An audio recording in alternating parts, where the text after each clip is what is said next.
అదే RTV app వార్తల్ని క్షణాల్లో చదివే అవకాశం ఉంటుంది. ఒక న్యూస్ పేపర్, ఒక టెలివిజన్ ఛానల్ మీ చేతుల్లో ఎప్పుడు ఉంటాయి. మాది అరకివేలి మండలం కొత్తబల్లుగూడ పంచాయతీ సర్పంచ్ నేను. నా పేరు కొర్రా రాధిక.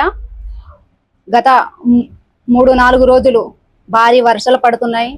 అలాగే వరి కానీ, సామలు కానీ, సోలు కానీ పొట్టలో ఉన్నాయి.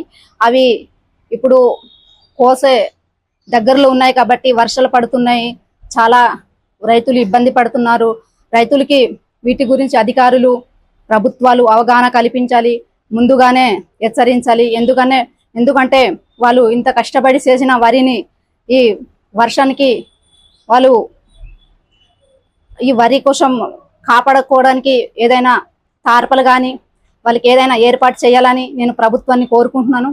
అలాగే పంట నష్టపరిహారం కూడా ప్రభుత్వం కానీ, అలాగే అధికారులు కానీ, విఆర్ఓ గారు అలాగే ప్రతి గ్రామంలో వెళ్ళి రైతులు పంట ఎంత నష్టపరిహారం అయిందో అది వాళ్ళకి అడిగి తెలుసుకొని అధికారులకి వెంటనే అది తెలియపరిచి వాళ్ళకి నష్టపరిహారం తక్షణమే ఇవ్వాలని ప్రభుత్వాన్ని, అధికారులను నేను కోరుకుంటున్నాను. మా గిరిజన ప్రాంతంలోని ఈ 3 రోజుల నుండి తుఫాను రావడం వల్ల లోతట్టు ప్రాంతం అన్ని జలమయం అయిపోయింది.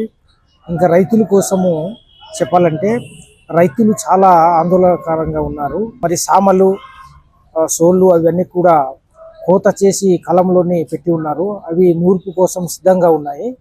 ఈ తుఫాను రావడం వల్ల ఏది కూడా చేయలేకపోతున్నారు. అలాగే చేతికొచ్చే పంట మరి మొలకలు ఎత్తుతాయి అనేసి మొలకలు రావచ్చు అని చాలా ఆందోళనకరంగా ఉంది. ఇంకా కొన్ని ఏరియాలోని మన ట్రైబల్ ఏరియాలో ధాన్యం ఉడుపులు మరి వ్యవసాయం జరుగుతుంది. ఇంకా కొన్ని చోట్ల కోతలు కూడా ఈ పొట్ట మీద ఉన్నాయి, సామలు, సోళ్ళు అవన్నీ కూడా. ఇవి ఇంకా ఇదే తుఫాను కొనసాగేటట్టు వార్తలు వస్తున్నాయి. ఇంకా పూర్తిగా డామేజ్ అయితే రైతులు చాలా ఇబ్బందిగా, ఆందోళనకరంగా మారవలసి వస్తుంది. మన గిరిజన ప్రాంతంలోని ఉద్యోగం చేసేవాళ్ళు, టీచర్స్, వివిధ డిపార్ట్మెంట్లో చేసేవారు ఈ తుఫానికి వెళ్ళలేకపోతున్నారు.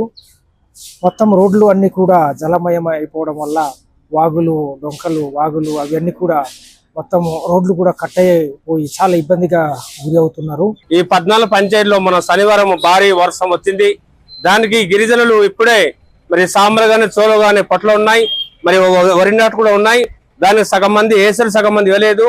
కాబట్టి మనం వచ్చిన వర్షంకి చాలా కొట్టుకుపోయి దానికి ప్రభుత్వం వెంటనే దానికి చర్య తీసుకొని మరి దానికి ఉన్నటువంటి అధికారిని వెంటనే మరి వేరే గారి సెక్రటరీ గారి ఆ గ్రామంలో పంపించి సర్వే చేసి దానికి పూర్తిగా పంట నష్టాలు రైతులు చెల్లించాలని డిమాండ్ చేస్తున్నాము. అలాగే మళ్ళీ వర్షం ఉంది అంటున్నారు కాబట్టి భయం వస్తుంది మాకు. కాబట్టి వెంటనే దానికి కలెక్టర్ గారు, దాని పిఓ గారు స్పందించి ఎక్కడ కూడా ఉన్న వేరే కానీ ఎక్కడ ఉన్నాయో కానీ అటువంటి మా రైతులకి అందుబాటు ఉండాలని కోరుతున్నాను. అదే విధంగా మరి వరి నాట్లు లేవు, మనం వచ్చింది వర్షాలకి మొత్తం దాన్ని కొట్టుకుపోయింది. కనీసం రైతులు దానికి వరి నాటు చెల్లంటే మరి వరి లేదు కాబట్టి దానికి వెంటనే మనం వరి సప్లై కోరుతున్నాము. దీనికి అధికారులు స్పందించి ప్రతి గ్రామంలో సర్వే చేసుకునే రైతులకి ప్రభుత్వం ఆదుకోవాలని నేను డిమాండ్ చేస్తున్నాను. మరిన్ని వీడియోస్ కోసం ఛానల్ ని సబ్స్క్రైబ్ చేయండి. లేటెస్ట్ అప్డేట్స్ కోసం వాట్సాప్ ఛానల్ ని ఫాలో చేయండి.